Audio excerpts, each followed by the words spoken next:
ভাবি লবণ আমরা বুঝতেছি না প্রচুর লবণ প্রচুর আমি দিয়েছি ভাবি দেখেন কইছে কতটুকু 4 কেজি মাংস তো মিনিমাম লাগে আপনার লাগছে না আচ্ছা ঠিক আছে আচ্ছা তুমি একটু দেখো তো দেখো আমি মনে লবণ বেশি না খিচুড়ি তো কম যাচ্ছে না মাংসটা খেয়ে দেখেন আসলে আগে লবণ না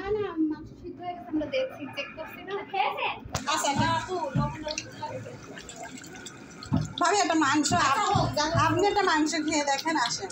ওটা তো উঠে হ্যাঁ নেন একদম ঝমঝমায় ফেলে না একদম এভাবে খাওয়া যাবে না না সিসি কি রান্না করছি মারলাম আমি না ওই খিচুড়িটা একটু ঝোল নিয়ে খাইলে হবে না সবাই এভাবে